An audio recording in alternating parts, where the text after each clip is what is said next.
Hey Pop Rockers, how are you today? Paul with you once again, and today we've got a special guest because it's the 30th anniversary of Marvin the Album. If you don't know what Marvin the Album is, it was Frente's album, and we've got Angie Hart from Frente with us today. How are you? Thank you very much. Our album's name is Marvin.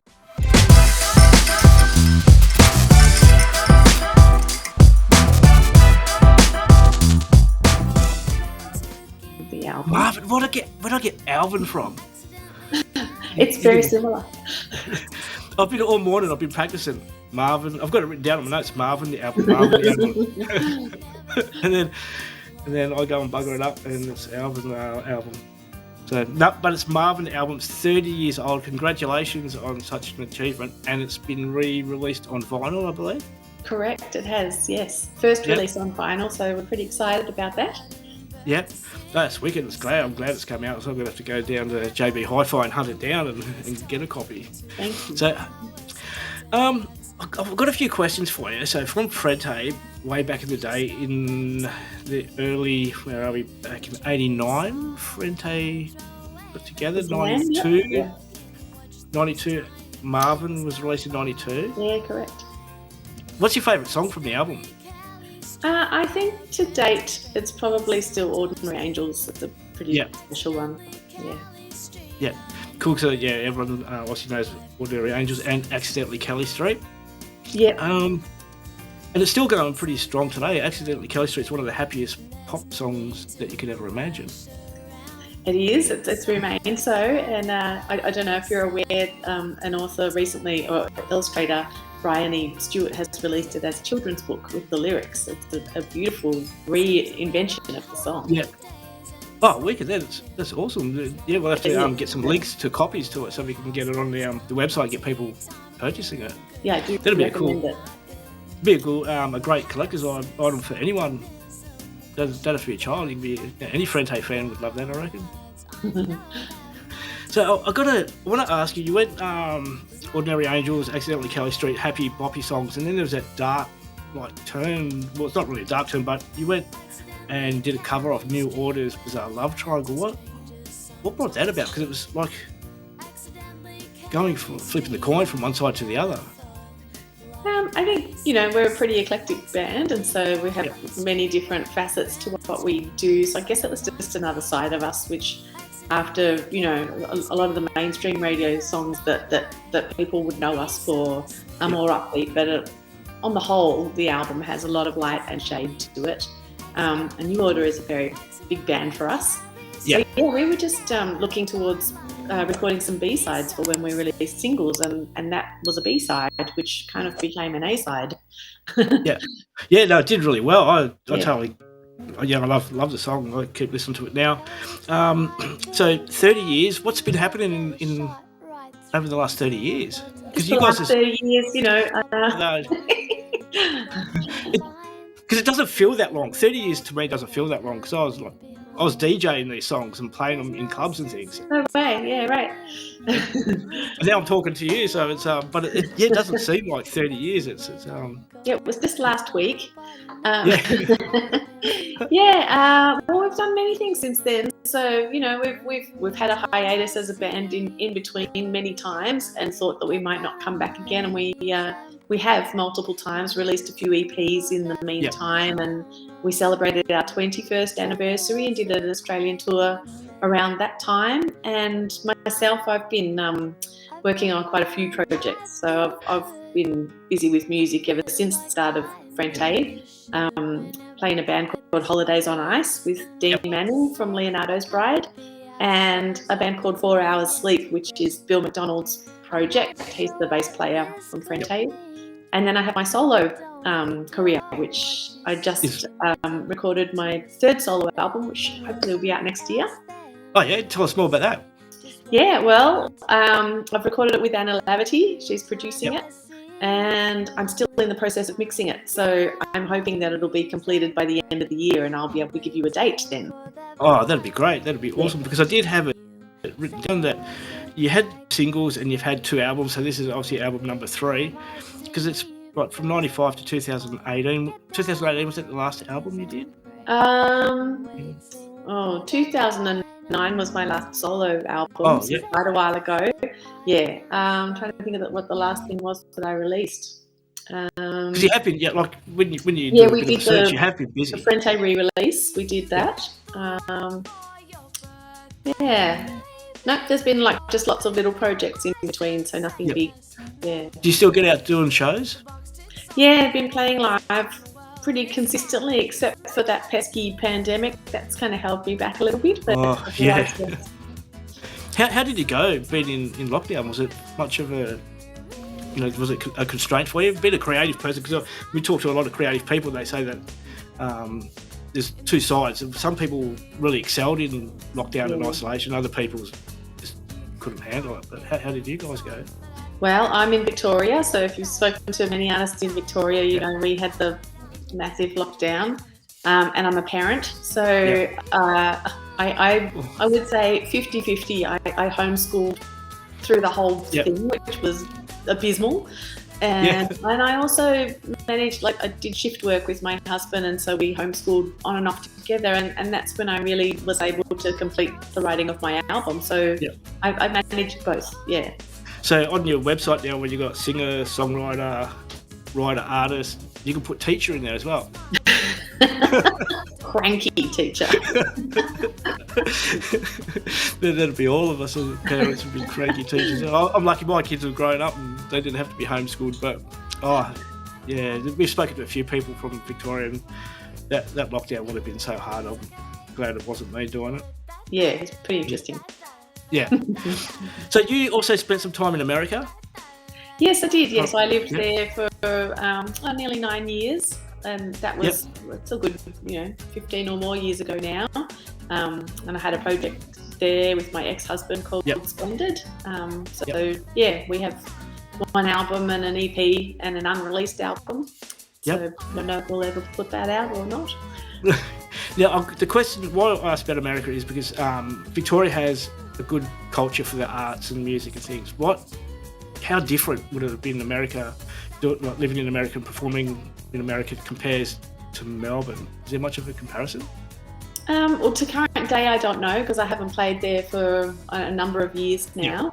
But at the time, the sense that I got from it was, especially in Los Angeles, it's quite similar because it's a small community. The arts community is quite a lot like Melbourne, where you all band together and help each other out because it's a similar kind of battle where you getting access to community radio and playing in lots of small clubs together and whatnot. So it was not unlike Melbourne in a lot of ways. Yeah, no, cool. My car's out again. I misplaced my car's. Now I want to. I always ask the artists when we sit down and talk about the creative process. Now, when you're writing a song, because you've got a few songs out, you've got your third album, and plus all the other work you're doing. When you sit down to write a song, do you have any set process, or do you just sit down and it comes, or do you have to? You've got a process you sit down and follow. And how do you get that creative juices flowing? I think a bit of both. I used to only believe in waiting for the muse to come, and as I get older and more experienced with it, I do realise, the more you're present, the more likely you'll catch it when it comes, and so you really do need to have some sort of a routine and a discipline with your work, and be there on the tools so that when that moment comes, because you've got to write a lot of really crap songs. To get those gems when they come, and you've got to be exercising that muscle over and over, I think. Yeah. No, cool. I'm just shuffling my cards because we're going to do a little segment in a second with 10 questions. Now, these are really random questions. Great. And so what it's about is so that we ask you 10 questions that people possibly don't even know anything about these questions. They don't know anything, and it gets them introduced to you, something different. So, are you ready?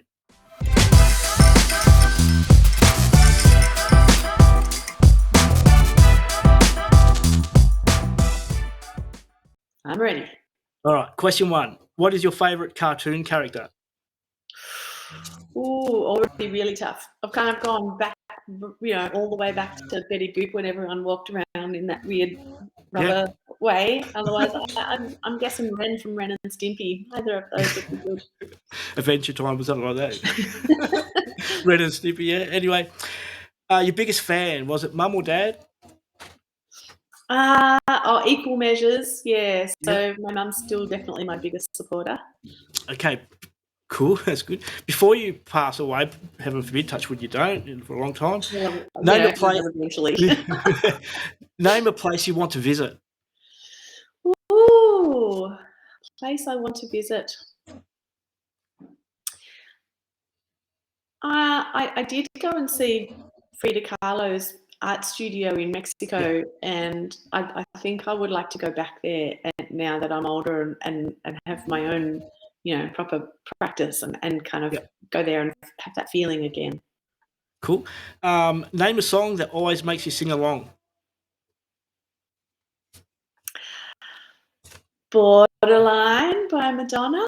All right. Here's another one. A song that always makes you dance. Borderline by Madonna, or I would say When You Were Mine, as sung by Cyndi Lauper, written by Prince. Yep. What is your favourite non-alcoholic drink?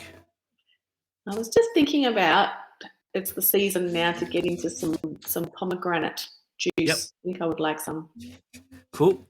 Apple or Android? Ooh, well, I'm an Apple user. I can't say that I'm a fan, but that's what I do. Yeah. Your favourite song to sing in the shower? Anything by Joni Mitchell. Yep. Favourite milkshake flavour? It's been a long time. Let's go banana. Banana. Okay. And the last question, a food you can't get enough of? Rice. Rice? Yeah. You can do that a million different ways, and unless you burn it, you can't really destroy it. But could give it another name. Burnt rice is a different thing. It's just like burnt custard. What are they? Yep. So, all right. Cool. We've now got the MT questions out of the way. That's some people get to know you a little bit more. So you've got the album coming up, Christmas time. Has it got a name? Mine, no. I really do need to. It's always the last thing is the name of the album. So I don't even know if the song titles are going to stay the same. Yeah. So back to Marvin the Album. Thank goodness I got it right that time. 30 years, 30th anniversary on vinyl. Is there any other merchandise we can get? We have. I don't know if they've all sold out yet, but we had the limited edition Support Act tees that we made, T-shirts. So that's pretty exciting. So I don't even have one of those, but I believe you can still go to the link and try and get one of those. Otherwise, the Frente website? Yeah, the website. So you can go to the Warner website or go onto our socials, and it's in the bio there. Cool. Yep. We can go to the Frente. We have a Frente website too. Go there. we Otherwise, we don't have any merchandise as yet, but I think we will. I really did enjoy doing a limited edition T-shirt, so I reckon we'll try have another go at that. Cool. How about are you going to go out doing shows for the 30th anniversary? Have you already been out? Are you going out well, we started about 2 weeks ago, and I got COVID, so that was highly disappointing. And I know there was even some people from WA that were in Melbourne for that date, and I apologise to everybody. It was a real downer. You can't really... we postponed for February. Yeah. Are you going to be coming to WA? We would like to. Yeah. So we hope to, but we haven't got a date yet. But even if you come across for your solo album, you can come across and that'd be good. My best friend from high school lives in WA, so I've got a really good excuse to try and do a show there. Oh, that'll be cool. All right, Angie, thank you very much for joining us. Unless you've got anything else you want to reveal, any other deep, dark secrets from the Marvin album? I hate mushrooms and mayonnaise. I can't stand them. Together or apart? Oh, together would be the worst. But yeah, either. Well, thank you so much for taking some time out of your day to come and say hello and let us congratulate you on 30 years on such a great album and a brief little chat about Marvin the Album. Thank out on you. Thanks vinyl. for taking the time. No, well, good luck. I really wish you well, and especially with the new album coming out, I hope it all goes really well for you and the best of success. And hopefully, when you come to WA or when the album's released, we can have you back on the show and talk to you again. That'd be But lovely. yeah, Thank you. congratulations. Thanks. Okay, bye.